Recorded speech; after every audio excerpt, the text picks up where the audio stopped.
1절 말씀을 통해서 구름 기둥과 불 기둥으로 인도하신 하나님이라는 제목으로 하나님 말씀 증거하겠습니다. 복된 길로 가십시다 시리즈 16번째 시간입니다. 오늘 복된 길로 갑시다 시리즈가 이제 마쳐지게 됩니다. 새해부터는 다른 말씀으로 또 같이 은혜를 나누게 될 것입니다. 오늘이 2018년도 올해 에베네셀 주일입니다. 마지막 주일입니다. 우리가 처음 시작하는 것은 참 중요합니다. 그래서 시작이 반이라고 합니다. 굉장히 중요하죠. 그래서 영시 예배, 한 해 첫 번째 예배, 그것이 1년 중 드리는 모든 예배 중에 가장 중요한 예배고요. 가장 큰 예배입니다. 그래서 꼭 여러분들이 영시 예배를 드려야 합니다. 근데 그것만큼 중요한 것, 어떻게 보면 그것보다 더 중요하다고 말할 수 있는 것, 이게 마지막 주일 예배입니다. 어떻게 시작했느냐보다 더 중요한 것은 어떻게 맞춰졌느냐 하는 것입니다. 우리 인생도 마찬가지죠. 어떻게 시작을 했느냐보다 더 중요한 것은 우리 인생의 끝자리가 지옥이냐 천국이냐, 이것이 중요합니다. 열심히 교회 생활하고 열심히 달려갔는데 그 끝이 지옥이라면 이것처럼 불행한 인생이 없을 것입니다. 우리의 인생의 끝이 어디가 되고 있느냐 하는 것이 중요합니다. 우리 모두가 하나님 나라의 백성으로 살아가는 은혜가 넘치길 바랍니다. 오늘 말씀의 내용은 이스라엘 백성들이 40년 광야 생활 동안에 구름 기둥과 불 기둥으로 인도하신 하나님의 손길을 항상 바라봤다 하는 것입니다. 우리 38절 다시 같이 한번 읽어볼까요? 시작. 낮에는 여호와의 구름이 성막 위에 있고 밤에는 불이 그 구름 가운데에 있음을 이스라엘의 온 족속이 그 모든 행진하는 길에서 그들의 눈으로 보았더라. 이스라엘 백성들은 어려운 고비도 있었습니다. 아말렉의 대군과의 전쟁도 있었습니다. 그런 여러 가지 상황 가운데서도 한결같이 한 가지가 있었던 것은 끊임없이 구름 기둥 불 기둥으로 인도하시는 하나님을 바라봤습니다. 그렇기 때문에 그들은 안심할 수 있었습니다. 이 구름기둥 불기둥으로 인도하셨다라고 하는 말은 하나님의 인도와 절대적인 보호를 말합니다. 광야에서 구름기둥 불기둥이 없으면 어디로 가야 될지 모릅니다. 인도함을 받았다는 것이죠. 그래서 그들이 그 인도함 때문에 가나안 땅에 들어갈 수 있었습니다. 또 한 가지는 절대적인 보호입니다. 그 광야의 뙤약볕 가운데서 그냥 가다가는 다 쓰러지고 기진합니다. 그런데 구름기둥이 차양막이 되어서 그들을 막아주어서 살 수 있었습니다. 밤에는 그 차가운 사막의 기온 가운데 살 수가 없었는데 불기둥이 그들에게 온도를 주어서 그래서 살 수가 있었습니다. 절대적인 인도, 절대적인 보호, 그걸 통해서 40년 동안의 광야 생활을 끝내고 가나안 땅에 들어갈 수 있게 되었다 하는 것입니다. 우리 인생도 마찬가지입니다. 하나님은 우리에게 구름 기둥과 불 기둥으로 인도하고 계십니다. 하나님의 성령이 우리 가운데 함께 하십니다. 그래서 예수 믿는 사람이 누구냐? 하나님의 성령으로 인도함을 받는 사람, 그 사람이 예수 믿는 사람이다. 성경 분명하게 우리에게 말씀합니다. 로마서 8장 14절 우리 같이 한번 읽어볼까요? 시작.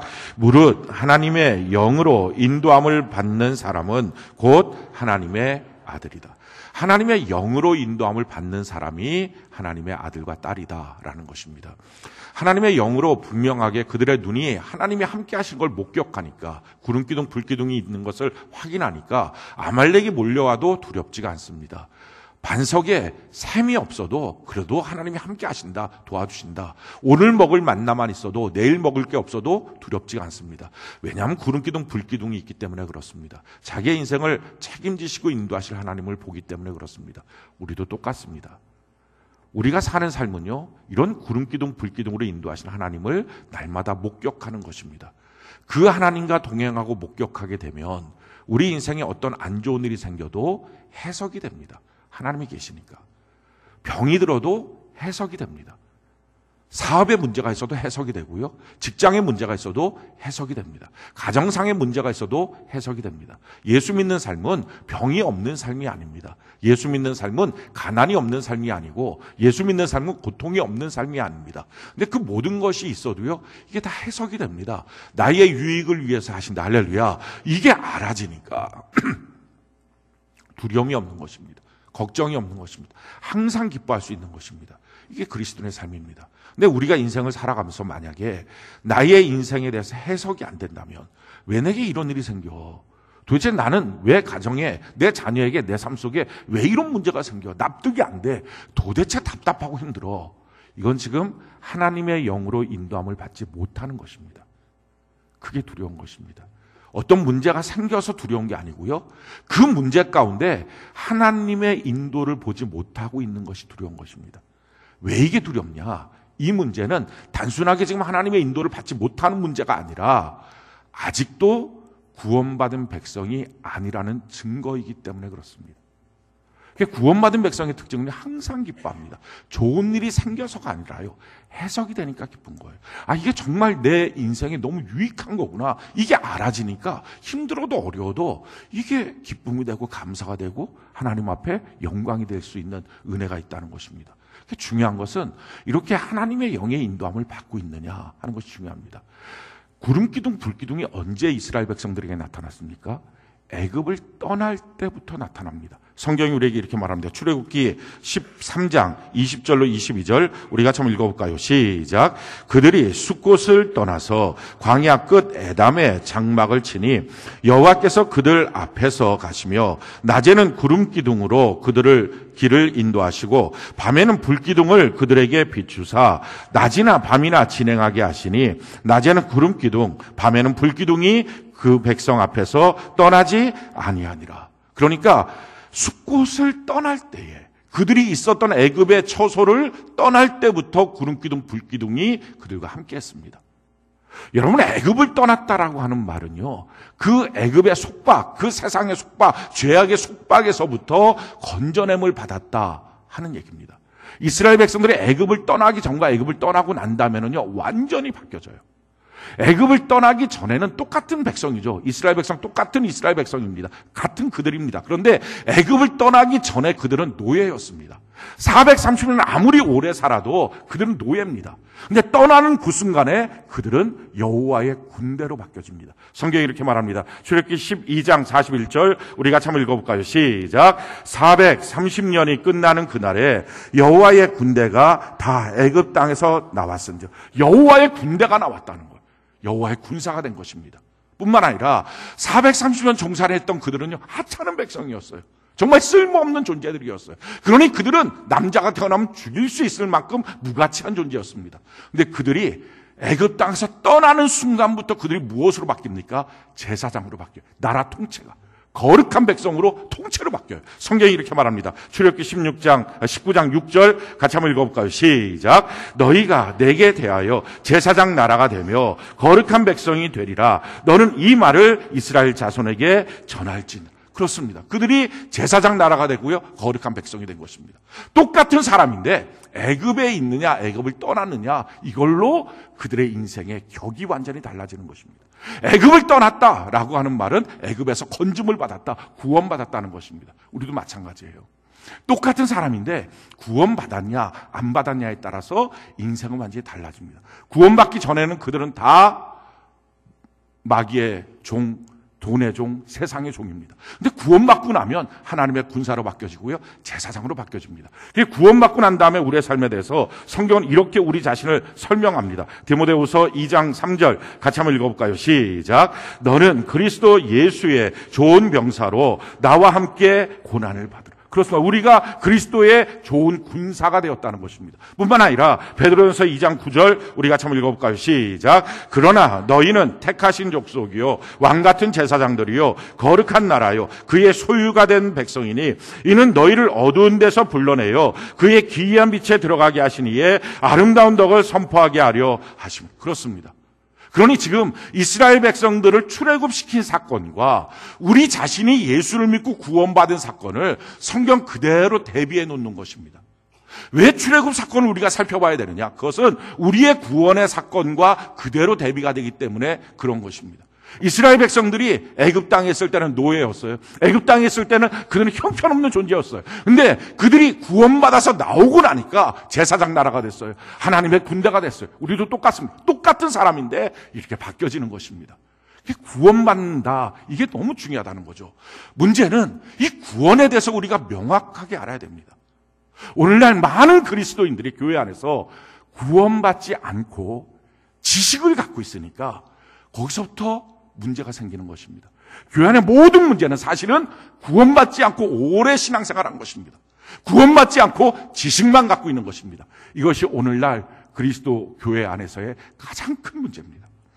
그럼 구원은 받는다. 이 건져냄을 받는다. 소테리아 영어로 말하면 그런데 이 건져냄을 받는다는 말은 뭐 여러 가지로 표현할 수 있겠죠. 병에서 건져냄을 받는다. 가난에서 건져냄을 받는다. 어떤 갈등과 뭐 고통에서 건져냄을 받는다. 이런 여러 가지가 있겠지만 성경은 이 모든 것들 가운데 그냥 딱 한 가지를 말합니다. 죄에서 건져냄을 받았다는 거예요. 이게 구원이라는 거예요. 왜 죄에서 건져냄을 받는다는 말이 이만큼 중요하냐? 이유는요. 죄라고 하는 게 뭔지를 우리가 분명히 알아야 됩니다. 죄를 몰라요. 죄가 뭔지에 대해서 정확하지가 않은 거예요. 죄가 뭐냐? 죄는 하나님을 향하여 반역하는 반역성을 갖고 있어요. 이게 죄예요. 성경이 우리에게 이렇게 말합니다. 로마서 1장부터 3장까지가 죄에 대해서 설명을 하고요. 그리고 로마서 3장에 가면 그 죄의 문제가 어떻게 우리 안에 해결됐는지를 정확하게 보여줍니다. 그리고 6장에 가면 그런 해결된 우리가 어떤 삶을 살아야 될 것이냐 이 내용을 보여주고 7장, 8장에 가서는 그런 우리 안에 어떤 갈등이 있으며 이 문제는 또한 어떻게 해결될 것이냐 하는 내용을 보여주는 것이 로마서인데요.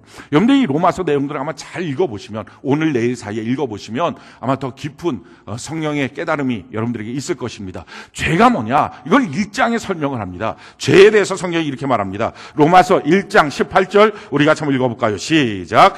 하나님의 진노가 불의로 진리를 막는 사람들의 모든 경건하지 않음과 불의에 대하여 하늘로부터 나타나는. 자, 하나님의 진노가 누구에게 나타납니까? 불의로 진리를 막는 것입니다. 잘못된 것으로 하나님의 진리를 막아버리는 것입니다. 하나님을 향하여 반역하는 것. 그러니 하나님이 죄에 대해서 가만 내버려 두지 못하는 것입니다. 하나님은 거룩하신 하나님 죄와 절대 같이 있을 수 없습니다. 만약에 죄와 하나님이 같이 있는 순간이 되면요, 죄는 반드시 하나님이 심판해 버리십니다. 그게 종말이에요. 그러니까 이 죄라고 하는 것은요, 절대로 하나님이 같이 있을 수 없는 것입니다. 근데 이 죄가 왜 그러냐? 왜 하나님 같이 있을 수 없는? 하나님을 향하여 반역하는 거예요. 원래 사람은 어떤 존재로 만들어졌습니까? 하나님께 영광을 돌리고 하나님께 기쁨이 되도록 창조된 것입니다. 자, 이사야 43장 7절 우리 같이 한번 읽어볼까요? 시작. 내 이름으로 불리어지는 모든 자 곧 내가 내 영광을 위하여 창조한 자를 오게 하라. 그를 내가 지었고 그를 내가 만들었느니라. 하나님의 영광을 위해서 우리가 창조된 존재입니다. 그런데 죄라고 하는 것이 들어오니까 이 죄가 하나님을 향해서 반역을 하죠. 반역하니까 결국 어떻게 됩니까? 우리 인생에 만든 목적에서 어긋나기 시작합니다. 그래서 죄를 하마르티아 이렇게 말합니다. 관역을 향해서 활을 매겨서 화살을 쐈는데 엉뚱한 데 가서 꽂혔다는 것입니다. 원래 하나님께 찬양을 돌려야 될 우리가 엉뚱하게 하나님을 향해 반역하니까 그 다음부터 우리의 인생 전체가 다 뒤바뀌어 버린 거예요. 다 망가져 버린 거예요. 어긋난 길로 가버리는 거예요. 삐뚤어져 버리는 거예요. 그 삐뚤어지는 죄가 들어와서의 첫 번째가 바로 우상숭배입니다. 여러분, 우상은 신이 아니에요. 어떤 잡신들이 아니고요. 내 마음속에서 내가 갖고 싶고 내가 하고 싶은 것이 신이라는 이름으로 표현된 게 우상이에요. 그러니까 사람의 성적인 이 더러움들이 표현돼서 이 우상이 됐고요. 돈에 대한 이 욕심이 표현돼서 우상이 된 겁니다. 다 자기 안에 있는 자기 안에 이 더러운 것들이 표현되는 것이 우상입니다. 그래서 우상을 섬기는 사람들 다 더러워져요. 인도의 힌두이즘을 보십시오. 신 자체가 3억 개가 넘습니다. 근데 거기 신전들을 보십시오. 온통 포로로예요. 남녀 성기가 그대로 노출되고 온갖 더러운 것들이 그냥 꽉 차 있습니다. 그게 신이에요. 그게 신전이라고요. 그게 하나님을 향하여 반역하고 있는 인간의 모습이에요. 성경은 이렇게 우리에게 말하고 있습니다. 로마서 1장 23절 우리 같이 한번 읽어볼까요? 시작. 썩어지지 아니하는 하나님의 영광을 썩어질 사람과 새와 짐승과 기어다니는 동물 모양의 우상으로 바꾸었느니라. 이게 우상숭배예요. 자, 우상숭배를 하고 나면 그 다음에 반드시 나타나는 현상, 그것은 성적 타락이에요. 하나님이 주신 가장 아름다운 것이 성인데요. 이 성을 가장 난잡하게 만들어버려요. 하나님 앞에서 완전히 삐뚤어져 버리는 거예요. 성을 상품화해요. 온갖 더러운 일들을 그 가운데 다 하는 거예요. 그래서 성경이 이렇게 말합니다. 로마서 1장 24절 우리 같이 한번 읽어볼까요? 시작. 그러므로 하나님께서 그들을 마음의 정욕대로 더러움에 내버려 두사 그들의 몸을 서로 욕되게 하셨습니다. 서로 다 더러워진 거예요. 난잡해진 거예요. 그런데 이 성적 타락의 끝이 뭡니까? 이게 동성애예요. 요즘에 페미니즘 운동들 나오고 억압됐던 여성들에 대한 문제들이 나오는 것까지는 좋습니다. 그런데 이 내용들을 뭘로 만듭니까? 결국은 성 자체를 동성화시켜버려요. 사람이 갖고 있는 이 간악한 의료 기술을 통해서 성기를 절단시켜버리고 호르몬 주사를 놓고 하나님이 만들었던 남자와 여자의 창조의 원리를 다 깨트려버려요. 이렇게 만들어 놓으니까 성적인 타락이 되니까 가정이 깨지고 나니까 사회가 깨지고 마는 거예요. 이게 죄예요. 성경이 우리에게 이렇게 말합니다. 로마서 1장 27절 같이 한번 읽어볼까요? 시작. 그와 같이 남자들도 순리대로 여자 쓰기를 버리고 서로 향하여 음욕이 부릴 듯하며 남자가 남자와 더불어 부끄러운 일을 행하여 그들의 그릇됨에 상당한 보응을 그들 자신이 받았느니라. 여기서 한 걸음 더 나가서요. 죄는요, 우리의 마음을 다 허전하게 만들어버려요. 그래서 불안장애, 공황장애, 우울증, 온갖 더러운 것들이 우리 마음속에 그냥 꽉 차게 만들어버립니다. 마음이 형편없이 되는 거예요. 자, 로마서 1장 28절 같이 한번 읽어볼까요? 시작. 또한 그들이 마음에 하나님 두기를 싫어하며 하나님께서 그들을 그 상실한 마음대로 내버려 두사 합당하지 못한 일을 하게 하셨으니. 마음이 상실해버렸어요. 요즘 시대가 다 뭡니까? 마음이 다 상실해버렸어요. 그 마음이 어디 있는지 모르는 거예요. 도대체 마음이 어디 있는지 모르는 거예요. 그냥 자판기 같아요. 뭘 하나 집어넣으면 똑같이 그냥 집어넣으면 분노, 집어넣으면 미움, 집어넣으면 묻지마 살인, 이게 막 퍽퍽 나오는 거예요. 시간이 가면 갈수록 점점 더 그렇게 되는 거예요. 그래서 마침내 우리의 행위 자체가 온갖 간악하고 더러운 걸로 꽉 차버립니다. 로마서 1장 29절 같이 한번 읽어볼까요? 시작. 곧 모든 불의, 추와, 탐욕, 악의가 가득한 자요, 시기, 살인, 분쟁, 사기, 악독이 가득한 자요, 수근수근한 이런 것들이 그냥 꽉 차버리는 것입니다. 이게 죄예요. 근데 죄라고 하는 것은요, 그냥 죄 혼자 있을 때는 절대 죄가 성립이 안 돼요. 불도 마찬가지예요. 불씨 하나만 있다고 불이 성립이 안 돼요. 불씨가 불에 타는 소재를 만나야 돼요. 그리고 거기에 산소가 공급돼야 돼요. 그럼 불이 일어나요. 그게 불이라 그래요. 죄도 똑같아요. 죄라고 하는 거, 마귀가 이 죄라고 하는 걸 딱 주는데 이 죄라고 하는 것만 있어서는 죄가 안 돼요. 이 죄는 그 죄를 짓게 만드는 사람 안으로 들어와야 돼요. 그래서 항상 죄인이에요. 그리고 이 사람이 죄를 지을 수 있는 환경이 공급돼야 돼요. 그럼 이렇게 되면 그냥 죄를 짓고 마는 거예요. 그럼 이 죄가 어디로 들어왔습니까? 우리 안에, 우리 생명으로 들어온 거예요. 쉽게 말하면 아주 내 존재 전체가 죄가 된 거예요. 이걸 죄장아찌라 그렇죠. 그냥 죄 전체가 그냥 내 안에 들어와서 죄와 나를 분리가 안 되는 거예요. 우리가 얼마나 죄를 친화적으로 있느냐, 아주 막 다 뒤바꿔 버렸냐, 하나님이 창조하신 우리가 완전히 뒤바꿔 버렸느냐. 원래 하나님 우리를 창조하실 때 하나님의 생기를 불어넣어서 거룩하게 만드셨잖아요. 그러면 하나님을 반역하고 이렇게 어마어마하게 자기 인생을 다 망쳐버린 이 죄에 대해서 우리는 싫어해야 됩니다. 우리가 교회에 나오면 죄에 대해서 알아요. 죄는 안 된다. 죄는 옳지 않다. 죄는 틀린 거다. 이거 압니다. 하나님이 이 죄 때문에 심판하실 거다. 이것도 알아요. 근데 문제는요, 우리가 이 죄를 반복해요. 죄 짓고 또 죄져요. 죄 짓고 또 회개하고 또 죄져요. 왜 그렇습니까? 죄가 좋아서. 죄가 좋아서 그런 거예요. 원래 우리 인간은 하나님이 창조하신 대로 따지면 죄가 역겨워야 됩니다. 그런데 죄가 좋은 거예요. 이만큼 우리 인생의 생명 자체가 완전히 뒤바뀌어버린 거예요. 육의 생명 안에 죄가 들어가서 통째로 죄인이 돼버린 거예요. 아주 존재적으로 죄인이 된 거예요. 그러니까 내가 무슨 죄를 져서 죄인이 아니라 아주 그냥 통째로 죄인이 된 거예요. 자, 보십시오. 물컵이 있어요. 이 물컵에 혹시 누군가 잘못해서 병원에 갖다 줘야 되는 소변인데, 오줌이 있는데 그 오줌을 혹시 잘못해서 여기다 한 방울을 뚝 떨어뜨렸다고 합시다. 그걸 여러분들이 아는 거예요. 오줌 한 방울이 떨어졌다. 자, 그러면 한 방울이니까 그게 뭐 몸에 큰 지장이 되겠어요? 한 방울이니까. 그러면 이거 마시고 싶은 분 계세요? 한 방울쯤이야 뭐 먹지 뭐. 이런 사람 있어요? 한 명 먹으라고 고사진해도 안 먹어. 역겨우니까. 이거 혹시 여기다 이렇게 놓고 나면 다른 사람 딴점 필 때 아무도 모를 때 와서 홀짝 자기 혼자 마시고 싶은 사람 있어요? 없어요. 역겨우니까. 근데 죄가 좋은 거예요. 그러니까 우리가 통째로 뒤바뀌어버린 거예요. 절대적인 절망이에요. 그러니까 죄를 갖고 하나님을 반역하는 삶이 좋은 거예요.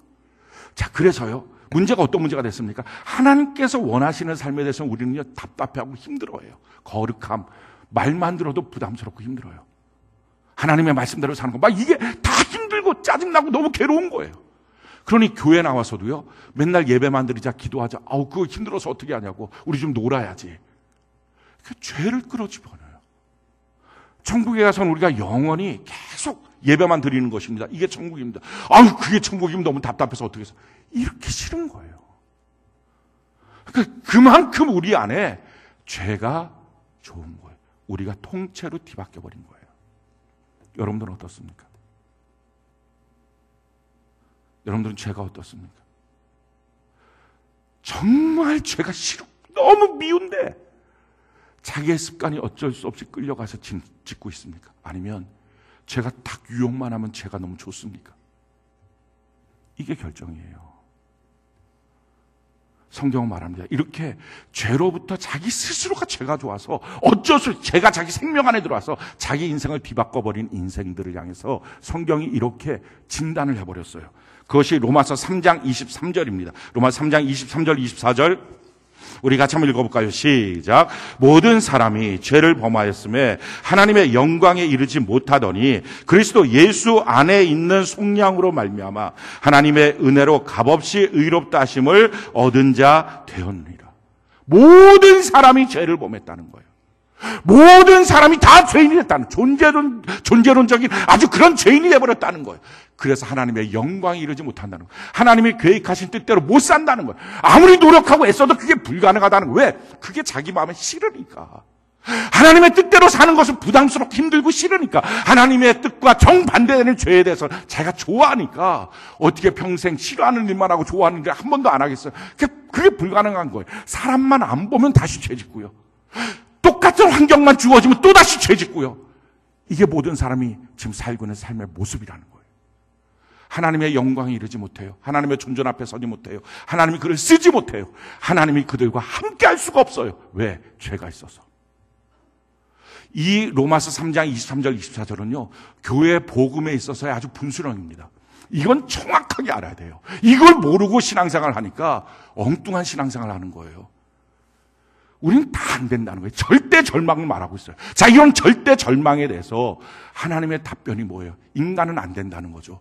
그런데 하나님은 하신다는 거예요. 이게 성경 전체의 주제예요. 인간은 안 되고요. 하나님이 하시는 것입니다. 그럼 하나님이 어떻게 하시느냐? 그것이 로마서 3장 24절이에요. 24절 우리 같이 한번 읽어볼까요? 시작. 그리스도 예수 안에 있는 속량으로 말미암아 하나님의 은혜로 값없이 의롭다 하심을 얻은 자 되었느니라. 여기 너무 중요한 내용이 나와요. 속량, 은혜, 의롭다 하심.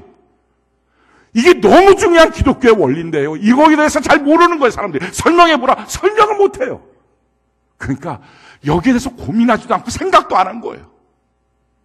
내가 절대적인 죄인이다. 나는 어쩔 수 없다. 나는 하나님의 뜻대로 살 수도 없고 설사 안다 할지라도 그렇게 갈 수도 없고 아무것도 안 되는 존재다. 이 사실에 자기가 직면하고 나면 그럼 어떻게 할까? 하고 고민이라도 했을 텐데요. 고민조차 안 하는 게 우리 인생에 이게 죄인이에요. 이런 우리 죄인을 해결해 주기 위해서 하나님이 하신 것. 이거 속량, 은혜, 의롭다 하심. 이건 우리 인간들이 만든 개념이 아니에요. 이건 하나님이 하신 일을 우리에게 설명한 겁니다. 속량이 뭐냐? 대신 값을 지불하는 거예요. 내가 죄졌으면 내가 그 죄의 값을 받아서 심판받는 거. 죽는 게 공의입니다. 그게 정의로운 거예요. 그런데 내가 죽지 않기 위해서 하나님께서 날 사랑하셔서 널 죽일 수 없으니 대신 그 생명의 값을 지불하겠다. 이게 속량이에요. 이스라엘 백성들이 애굽 땅이 있습니다. 그 애굽 땅에서 이스라엘 백성들을 건져내기를 원합니다. 근데 건져내는데요. 어떤 재앙을 줘도 건져내지 못합니다. 그게 죄예요. 죄는 두들겨 맞아도 죄를 또 짓습니다. 손 잘라도 성경에 보니까 너 죄 졌느냐? 그러면 이거 손 잘라버려라. 너 눈이 죄졌, 눈 뽑아버려라. 그게 예수님 하신 말씀입니다. 이렇게 하면 죄가 안 없어지는 거예요. 우리가 노름하면서 손 끊어도 발가락으로 또 노름하고 눈 하나 뽑아도 또 하고 또 하고 이게 죄입니다. 우리 안에 그것을 좋아하기 때문에 그러는 거예요. 그런데 이렇게 하는 이 일들에 대해서 우리가 어쩔 수 없는 이런 우리의 인생에 대해서 이스라엘 백성들 하나님 건져내려면 애굽을 심판해야 되는 거예요. 재앙을 9가지를 줘도요. 그들이 재앙의 고통스러움 잠깐 눌렸다가 바로가 눌렸다가 힘들었다가 이스라엘 백성들 보낼게요. 그러다 다시 일어나고 이게 죄라고요. 안 끊어져요. 고난이 온다고 안 끊어져요. 큰 질병이 왔다고 안 끊어져요. 건강해지면 또 다시 나오는 거예요. 그러니까 결국 이 죄는요. 심판받아야 돼요. 그 심판이 뭐예요? 죽이는 거예요. 아예 멸절시켜버리는 거예요. 그래서 장자들을 죽이는 심판을 합니다. 근데 장자들을 죽이는 심판을 죄 때문에 하려고 하다 보니까 그럼 이스라엘 백성들은 죄를 안 졌냐는 거예요.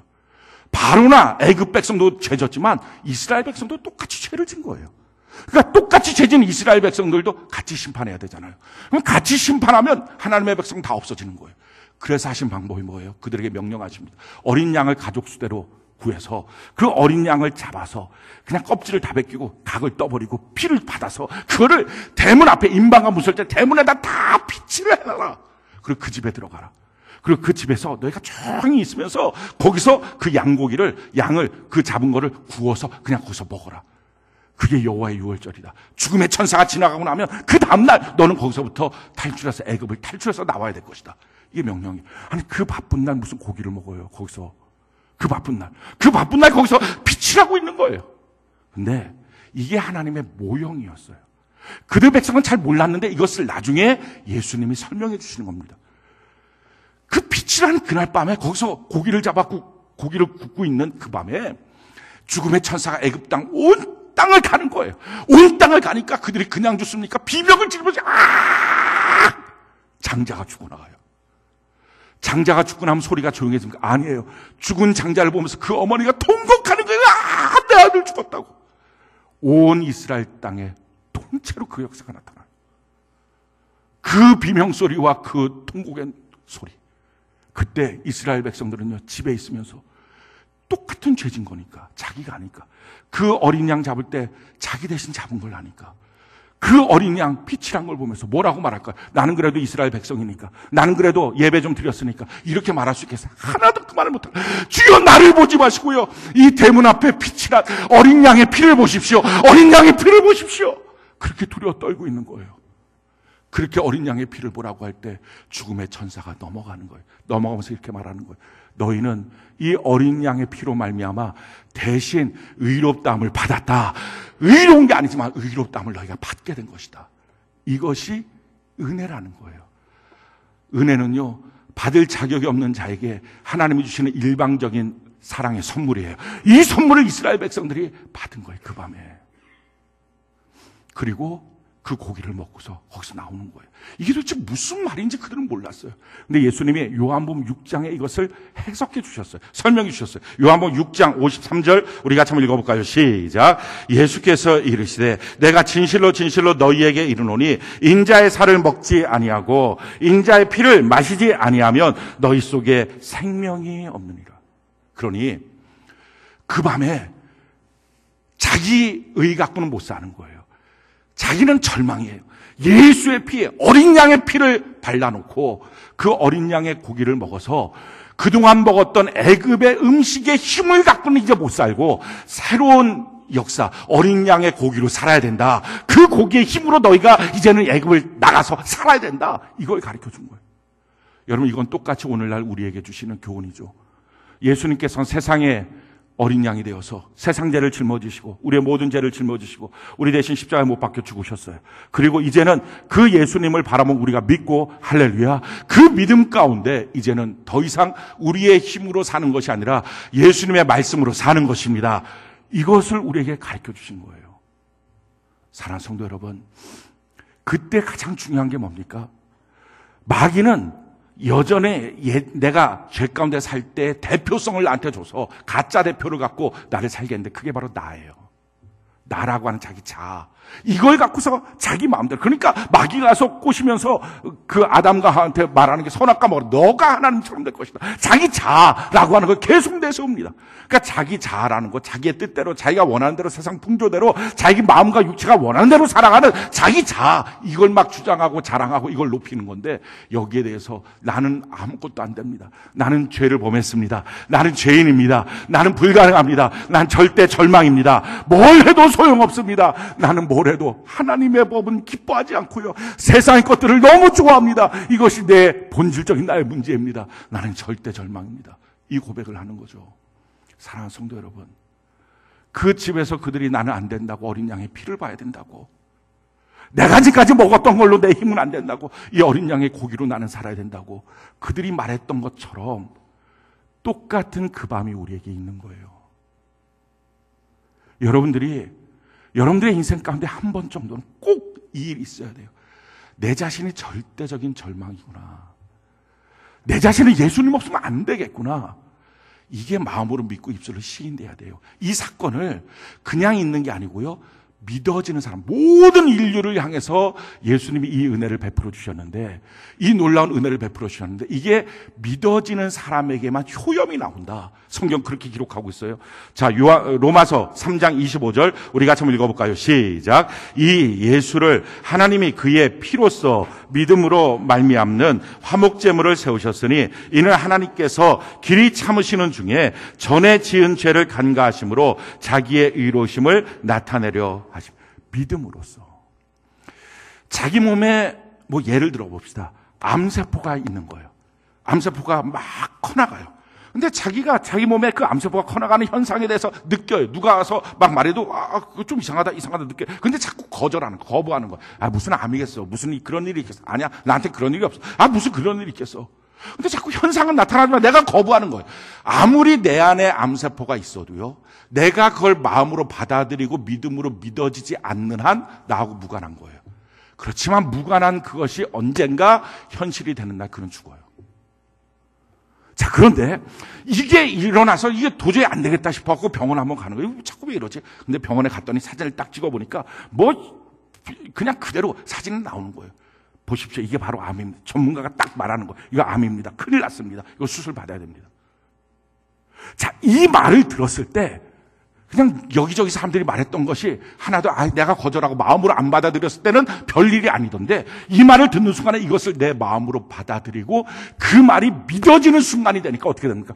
펄썩 주저앉는 거예요. 야, 어떻게 되게 이런 일이. 그 다음에 어떻게 합니까? 의사 선생님, 이거 치료받을 수 있습니까? 소망을 찾는 거예요. 여러분, 똑같습니다.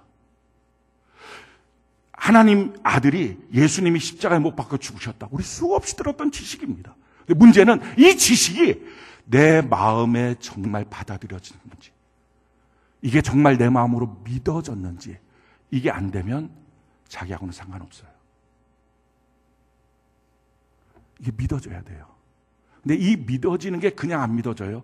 성령으로만 믿어져요. 할렐루야. 오늘 이 시간에 성령 하나님의 역사가 있기를 바랍니다. 그래서 기왕에 과거에 내 삶을 살다가 정말 내 인생은 절대 정말 나는 안 돼. 나는 완전히 지옥 인생이야. 불가능해. 그렇게 자기 인생에 대해서 그렇게 선포하고, 그래서 소망을 찾는데 예수님이 나의 소망이시구나. 나 예수님을 진실로 믿는다. 라고 어떻게 믿어야 될 것인가? 성경을 보면서 나를 조금 더 의지하지 않고 예수님을 믿는 것서부터가 구원의 역사예요. 그런 사람을 성경이 이렇게 말하고 있습니다. 요한복음 3장 16절 우리 같이 한번 읽어볼까요? 시작. 하나님이 세상을 이처럼 사랑하사 독생자를 주셨으니 이는 그를 믿는 자마다 멸망하지 않고 영생을 얻게 하려 하심이라. 믿는 자에게. 사랑하는 성도 여러분, 정말 그게 여러분들에게 실제가 됐냐는 거예요. 믿기 전에는 지식은 돼도 자기의 인생이 실제가 안 돼요. 그러니까 거기에 자기 인생을 투자를 안 해요. 뭐 병 고치려고 쫓아다니질 않아요. 자기의 물질을 투자를 안 해요. 실제가 아니니까.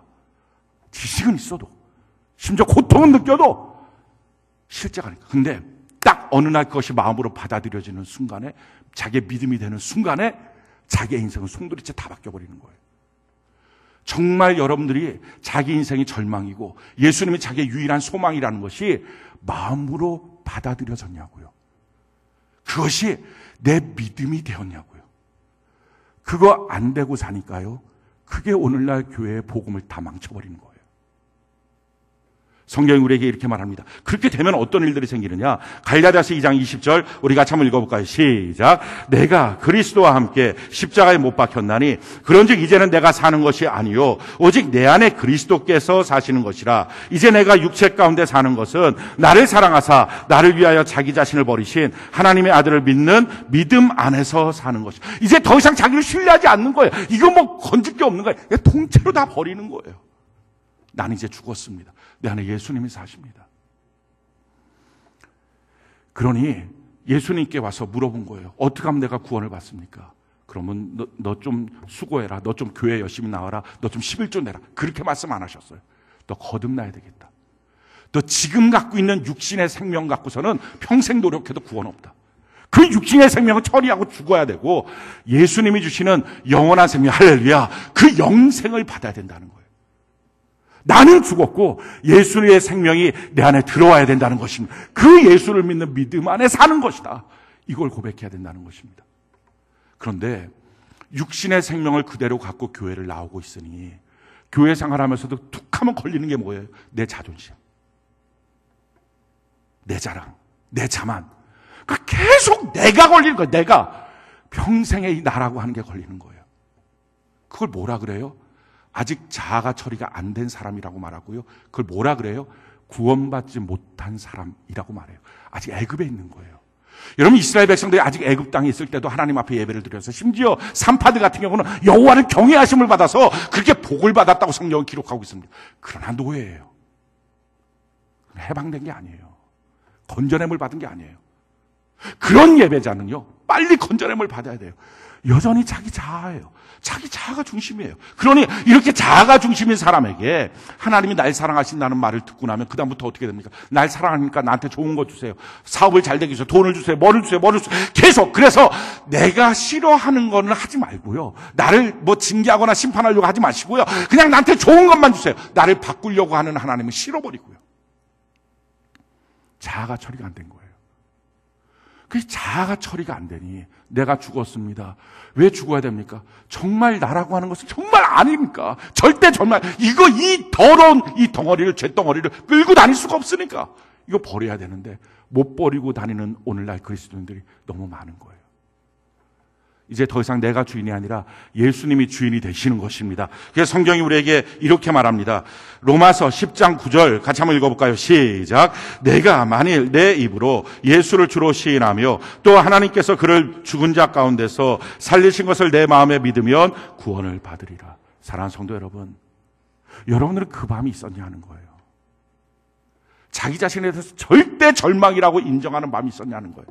그냥 힘들고 어렵다, 주님이 좀 도와주시면 살 것 같다, 이런 맘 말고 나는 완전히 아니다, 나는 완전히 죽었다, 이거 갖고는 안 되겠구나, 예수님만이 나의 유일한 소망이시다, 그래서 내 삶을 도와주세요, 이게 아닌 거예요. 이제는 내 삶 다 죽었어요. 예수님의 뜻대로 나를 인도해 주세요. 예수님의 명령대로 나는 살아가겠어요. 예수님이 나의 주인이십니다. 이 밤이 있었냐는, 그렇게 내 마음으로 받아들인 적이 있냐는 거예요. 그렇게 내가 진짜 믿음으로 고백한 적이 있냐는 거예요. 그거 없으면 애굽이에요. 그거 없으면 아직 구원받지 못한 거예요. 430년 살아도 구원 없는 거예요. 그거는. 이렇게 구원 없이 사니 교회 생활하면서 자기 자아만이 울끈불끈 아주 시퍼렇게 자기 자아가 살아있어서 자기 자아 때문에 시험도 자기 마음에 안 들면 이렇다 저렇다 뭐 말이 많고 자기 자아가 아주 불끈불끈 자기 자아를 위해서 도와주시는 하나님, 심지어 하나님이 날 위해서 계시는 것처럼, 내 복을 위해서, 내가 잘 되기 위해서, 내 건강을 위해서 계시는 것처럼, 그렇지 않는 하나님 난 필요 없다고 생각하는 것처럼 살고 있으니 이건 자기 자아가 처리가 안 된 거예요. 지금 예수 믿고 구원받으면 자기 자아는 죽은 거거든요. 자기 자아를 죽음으로 내몰지 않으면 예수 믿고 구원받을 수가 없거든요. 자기 자아를 시퍼렇게 들고서는 구원이 안 되거든요. 왜 구원이 필요해요? 왜 예수님 십자가를 지셔야 돼요? 내 자아라고 하는 것이 이만큼 하나님 앞에 반역하고 이만큼 더러우니까 이거 갖고는 안 되겠다는, 개선해서는 안 된다는 거예요. 아주 거듭나야 된다는 거예요. 그래서 예수님이 우리에게 오셨을 때는 생명을 주시기 위해서 우리에게 오신 것입니다. 내가 갖고 있던 육신의 생명, 이 죄로 말미암아 죄가 들어와서 죄장아찌가 된 내 생명 말고 예수님의 영원한 생명, 영생을 주시기 위해서 우리에게 오신 것입니다. 그 영생을 내가 받아서 이제는 새로운 생명으로 사는 거예요. 이게 그리스도의 삶이에요. 그럼 그렇게 내가 바뀌어졌어요. 그럼 어떻게 살아야 됩니까? 애굽 땅에서 더 이상 살 수가 없어요. 거기서 못 살겠다는 거예요. 너무 역겨워서 살 수가 없는 거예요. 거기서 뛰쳐나오는 거예요. 뛰쳐나오면 그럼 어떡합니까? 이제 다 끝났습니까? 나 구원받았으니 땡. 그거는요, 정말 구원받지 못하는 사람들이 쓰는 용어예요. 성경은 이렇게 우리에게 말하고 있습니다. 고린도서 10장 1절로 12절, 좀 길지만 우리 같이 한번 읽어봅시다. 시작. 형제들아, 나는 너희가 알지 못하기를 원하지 아니하노니 우리 조상들이 다 구름 아래에 있고 바다 가운데를 지나며 모세에게 속하여 다 구름과 바다에서 침례를 받고 다 같은 신령한 음식을 먹으며 다 같은 신령한 음료를 마셨으니 이는 그들을 따르는 신령한 반석으로부터 마셨음에 그 반석은 곧 그리스도시라. 그러나 그들의 다수를 하나님이 기뻐하지 아니하셨으므로 그들이 광야에서 멸망을 받았느니라. 이러한 일은 우리의 본보기가 되어 우리로 하여금 그들이 악을 즐겨한 것 같이 즐겨하는 자가 되지 않게 하려 함이니 그들 가운데 어떤 사람들과 같이 너희는 우상 숭배하는 자가 되지 말라. 기록된 바 백성이 앉아서 먹고 마시며 일어나서 뛰논다 함과 같으니라. 그들 중에 어떤 사람들이 음행하다가 하루에 23,000명이 죽었나니 우리는 그들같이 음행하지 말자. 그들 가운데 어떤 사람들이 주를 시험하다가 뱀에게 멸망하였나니 우리는 그들과 같이 시험하지 말자. 그들 가운데 어떤 사람들이 원망하다가 멸망시키는 자에게 멸망하였나니 너희는 그들과 같이 원망하지 말라. 그들에게 일어난 이런 일은 본보기가 되고 또한 말세를 만난 우리를 깨우치기 위하여 기록되었느니라. 그런즉 선줄로 생각하는 자는 넘어질까 조심하라. 조심 그 구원의 삶을 이루어가는 것입니다. 내가 노력해서 얻은 게 아니에요. 내 공로가 아니에요. 주님이 주신 은혜의 선물, 그 속량으로 내게 주신 값없이 의롭다 하심을 받은 그 선물이에요. 형편없는 나가 예수의 생명을 받은 거예요. 예수님 십자가에 죽으시면서 그 생명을 내게 주신 거예요. 그래서 그 생명을 갖고 이제는 살아가는 것입니다. 그래서 나의 옛날 육신의 생명은 죽었어요. 영의 생명으로 사는 것입니다. 근데 아직 뭐가 남아있어요? 육체가 남아있어요. 이게 지금 기독교인의 갈등이에요. 육신의 생명은 죽은 거예요. 처리된 거예요. 이제 내 안에 예수의 생명만 있어요. 그래서 죄를 보면 역겨워요. 하나님을 보면 기뻐요. 근데 문제는 그게 내 영 안에서 일어나는데, 이게 로마서 7장의 내용입니다. 영 안에서 내가 그것이 일어나는데 내 육체는 여전히 죄를 졌던 습관이 있어서 죄를 짓는 습관, 그 환경 가운데 들어가면 그 사람들을 만나면 그 일이 또 반복돼요. 안 그러다가 그 사람들을 만나면 또 술을 먹어요. 그 환경, 그 분위기에 가면 또 담배를 펴요. 그 처지가 되면 또 그렇게 돼요. 이게 육체가 있어서. 그래서 이제부터 필요한 게 뭡니까? 이 육체를 바꾸는 거예요. 어떻게 바꾸니까? 바른 지식을 가져야 돼요. 마귀가 우리를 유혹하고 속이니까 바른 지식을 갖고요. 그리고 우리 안에서 이 환경을 바꿔야 돼요. 나로 하여금 죄짓게 만드는 이 습관적인 환경을 바꾸는 것입니다. 그래서 이걸 조심조심 사는 거예요. 그렇지 않고 그냥 예전의 육체적 환경을 그대로 갖고 똑같이 죄를 반복하면 육신의 생명은 죽었지만 이게 반복되다 보니까 자기 스스로가 구원받음이 흔들려 버려요. 그래서 마침내 그 광야 같은 세상에서 하나님이 그를 다 진멸시켜 버렸다는 것입니다. 제일 첫 번째, 그럼 어떻게 살아야 됩니까? 하나님의 말씀이에요. 바른 지식을 받아야 돼요. 그래서 성경을 보면요, 이스라엘 백성들이 광야를 걸어갈 때 신명기 8장 2절로 3절에 사람이 떡으로만 사는 게 아니다, 하나님의 말씀으로 살아야 된다. 그들이 구원받고 나와서 보니까 이제는 자기가 먹고 있던 것으로 먹으면 안 되고요, 애굽 땅의 것을 먹으면 안 되고요, 하늘의 만나로 먹어야 되고요, 어린 양의 고기를 먹고 그 힘으로 살아야 돼요. 말씀으로 사는 것입니다. 예전에 갖고 있던 상식 지식, 이 육신의 습관대로 사는 것이 아니에요. 습관대로 살려고 하는 이 시도들을 자꾸 버려야 됩니다. 성경이 우리에게 이렇게 말합니다. 디모데후서 3장 15절로 17절 우리 같이 한번 읽어볼까요? 시작. 또 어려서부터 성경을 알았나니 성경은 등이 너로 하여금 그리스도 예수 안에 있는 믿음으로 말미암아 구원에 이르는 지혜가 있게 하느니라. 모든 성경은 하나님의 감동으로 된 것으로 교훈과 책망과 바르게 함과 의로 교육하기에 유익하니 이는 하나님의 사람으로 온전하게 하며 모든 선한 일을 행할 능력을 갖추게 하려 함이라. 그러기에 구원받은 백성은요, 하나님의 말씀에 궁금해지기 시작해요. 말씀을 듣고 말씀을 읽지 않으면 견디지 못해요. 왜? 자기가 지금까지 살았던 자기의 육신의 생명의 삶의 경험, 상식은 다 죽었거든요. 그러니까 하나님의 말씀을 읽지 않고 궁금해지지 않는다는 것은 아직 육신의 생명이 그냥 살아있는 거예요. 시퍼렇게. 그러니 그 육신의 생명이 스스로 고민하고 스스로 염려하고 스스로 걱정하고 교회를 나오지만 똑같은 거예요. 그러니 세상 사람들이 봤을 때는 너가 왜 교회 다니냐? 교회 다니는 사람 다 그 모양입니다. 복음을 방해하는 방해꾼이 되고 마는 거예요. 여러분들은 어떻습니까? 하나님의 말씀을 읽어야 됩니다. 그래서 말씀 읽지 않고 말씀 듣지 않고 신앙생활은 끝까지 못합니다. 결국은 광야에서 멸망하는 것처럼 멸망당할 수밖에 없습니다. 또 하나는요, 죄된 환경을 벗어나야 돼요. 그러려면 만나는 사람들, 이 교제권을 다시 만들어야 돼요. 여러분들이 죄 지으면서 만났던 거, 타락하고 원망하고 방탕하면서 만났던 그 교제권을 그대로 갖고 있으면 나의 육신의 옛사람이 죽었다 할지라도 여전히 육신의 이 습관이 남아있어서 똑같이 합니다. 그래서 교제권을 바꾸라는 거예요. 성경이 우리에게 이렇게 말합니다. 히브리서 3장 12절로 14절 우리 같이 한번 읽어볼까요? 시작. 형제들아, 너희는 삼가 혹 너희 중에 누가 믿지 아니하는 악한 마음을 품고 살아계신 하나님에게서 떨어질까 조심할 것이요, 오직 오늘이라 일컫는 동안에 매일 피차 권면하여 너희 중에 누구든지 죄의 유혹으로 완고하게 되지 않도록 하라. 우리가 시작할 때 확실한 것을 끝까지 견고히 잡고 있으면 그리스도와 함께 참여한 자가 되리라. 누군가 권면할 수 있는 교제권이 있어야 돼요. 그런 말 듣는 거 싫습니다. 뭐 이렇다 저렇다 말하는 거 싫습니다. 우리에 대해서 간섭하는 거 싫습니다. 그런데 아무리 싫어도 그 교제권이 있어야 살아요. 육체의 습관을 버릴 수 있어요. 듣기 싫다고 떠납니까? 그래서 설사 구원을 받았어도 지옥 가는 거예요. 아니, 실질적으로 말하면요, 구원을 받지 못한 겁니다. 왜 떠나요? 자기의 육신의 자아가 자꾸 살아있으니까. 이 자아가 10%는 자가 죽었어야 이게 구원이거든요. 이게 살아있으니까요. 그 다음에 또 하나 이렇게 말하죠. 히브리서 10장 24절 25절 우리 같이 한번 읽어볼까요? 시작. 서로 돌아보아 사랑과 선행을 격려하며 모이기를 패하는 어떤 사람들의 습관과 같이 하지 말고 오직 권하여 그날이 가까움을 볼수록 더욱 그리하자. 자꾸 모여야 돼요. 그리스도 안에 자꾸 모여야 돼요. 안 모이고 술 먹는 자리 찾아다니고 동창회 찾아다니고 똑같아지는 거예요. 세 번째, 환경을 바꿀 뿐만 아니라요, 우리 스스로가 노력을 해야 돼요. 애를 써야 돼요. 내 육신에 아직도 이런 습관이 남아있다는 걸 우리가 알아야 됩니다. 그래서 어쩔 수 없다고 말하지 마요. 왜? 육신의 생명은 죽었으니까. 이 습관만 바꾸면 되니까. 그 습관 바꾸는 연습을 해야 돼요. 그래서 순간적으로 육신에 있는 습관이 확 올라오는 모습이 뭘로 올라옵니까? 자기 자아로 올라온다고요. 원래 이게 자아라고 하는 모습으로 대리인을 세워서 마귀가 통치를 했기 때문에 자기 자아가 확 올라와요.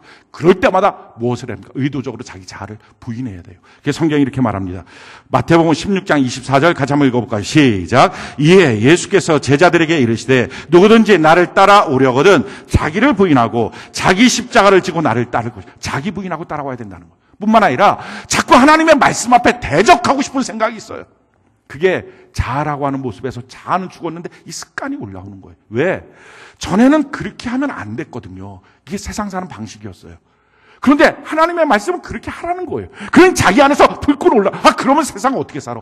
그럴 때 자기의 생각을 사로잡아서 하나님의 말씀 앞에 복종시키시기 바랍니다. 그래서 고린도서 10장 5절 같이 한번 읽어볼까요? 시작.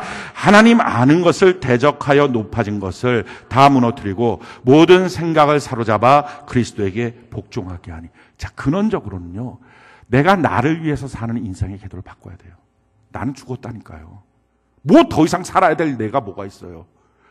나는 하나님을 위해서 살고요, 하나님이 내 인생길을 인도하여 주시는 것입니다. 그래서 기도도 바꾸는 거예요. 그 전에 기도는 다 뭐예요? 내가 원하는 걸 구하는 게 기도였어요. 근데 주님 앞에 나와서 기도 어떻게 하느냐? 주님 가르치는 기도. 내가 원하는 게 아닌 거예요.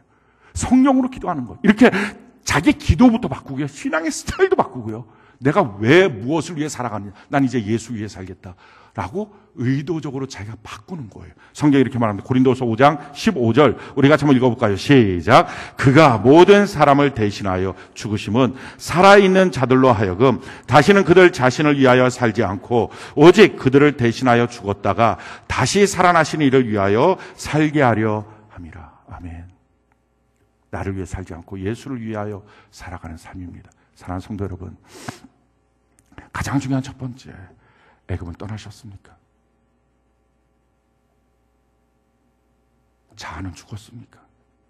자기 자아가 정말 완전히 망가진 거, 이거 고칠 수도 없는 거. 죄는요, 이렇게 손에다 묶고 다니는 게 아니에요. 발에다 묶고 다니는 거. 그렇게 이거 풀어버리면 죄로부터 벗어나는 게 아니에요. 그냥 오물 하나 뒤집어 쓴 거 목욕 한 번 하고 나면 해결되는 게 아니라 내 생명 안에 죄가 들어와서 나를 통째로 바꿔버린 거예요.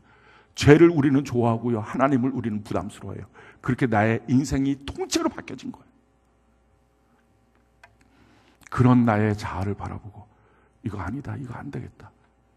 그리고서 이 자아가 죽었다. 이건 이제 완전히 가능성 없다. 죽었다. 나는 오직 예수밖에 없다. 이 시간, 이것을 마음으로 받아들인 시간이 있었냐는 거예요. 이거를 자기 믿음으로 받아들인 시간이 있었냐는 거예요. 그것 없이 신앙생활 하니까 자아는 살아있고 욕심은 살아있고 예수를 자기의 욕심을 채우는 어떤 대상자로 만들어버리고, 그러니 오늘날 기독교가 완전히 타락해버린 복음의 방해꾼으로 살고 있는 거예요. 십자가의 원수로 사는 거예요. 오늘 이 시간에 우리가 성령께서 감동하셔서 내 자아를 좀 봤으면 좋겠어요. 자기 자아가 봐야 돼요. 보여야 돼요. 자기 자아를 직면해야 돼요. 이거 좀 하나님이 도와주면 해결될 게 아니라 완전히 죽어야 되는 거예요. 이걸 봐야 돼요. 그걸 보는 사람이 예수님 나의 주인이십니다.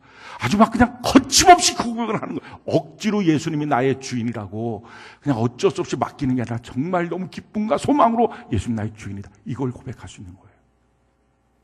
그게 구원이에요. 그게 애굽을 떠나는 첫걸음이에요.